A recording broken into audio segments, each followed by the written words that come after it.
The story of a woman's right to vote in the United States actually begins in England, and not at an event about women's rights at all, but at an anti-slavery convention instead. This story begins with a humiliating no, and with a pivotal friendship born out of this shared, stinging, and all too familiar disappointment. The World Anti-Slavery Convention of 1840 gathered in London on June 12th, an unusually bright and sunny day. 1 month earlier, on May 11th, 24-year-old Elizabeth Cady Stanton had boarded a ship called the Montreal with her new husband, Henry Stanton, to make the 3,000-mile trip from New York to England, which would last 18 days. Henry was a full-time abolitionist, a powerful speaker and leader in the American movement to end slavery, as well as a delegate to this convention. Young Elizabeth was not a delegate, and was still somewhat new to the abolitionist movement and its ideas. But she was smart and well-educated, especially for a woman at that time.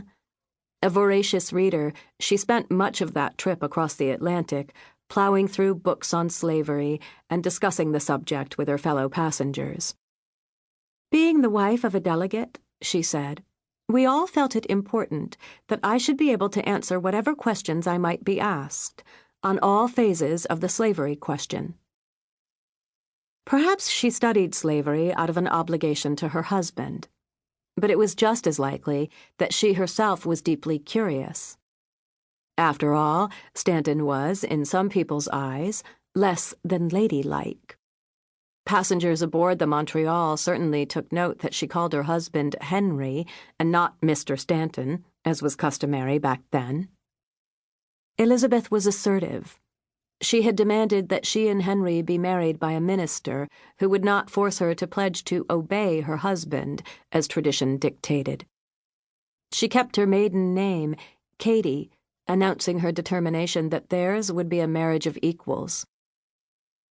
Even though Elizabeth wasn't a delegate to the convention, other American women were, 7 in all. In the second half of the 1830s, women had steadily grown more visible and more vocal in the American abolitionist movement. This didn't please everyone, and it led to major anti-slavery organizations splitting apart. Nevertheless, on June 12, 1840, male and female abolitionists together entered London's Freemasons' Hall to officially represent the American movement. But only the men would be allowed to participate. This was hardly the first time Elizabeth Cady Stanton witnessed the disadvantages of being female. Born in 1815 in Johnstown, New York, Stanton was one of 11 children, but she would be one of only 5, all women, to make it to adulthood. Elizabeth was 11 when her last brother, Eleazar, died. She would forever remember finding her father, Daniel Cady, sitting in the dark parlor, pale and immovable by the casket. Entering the room, she climbed up on his knee. He put his arms around her, but then sighed. "Oh, my daughter, I wish you were a boy." However much this must have hurt to hear, Elizabeth pledged to somehow replace her brother, to be everything Eleazar no longer could be. Years later, she wrote, "All that day and far into the night I pondered the problem of boyhood. I thought that the chief thing to be done in order to equal boys was to be learned and courageous."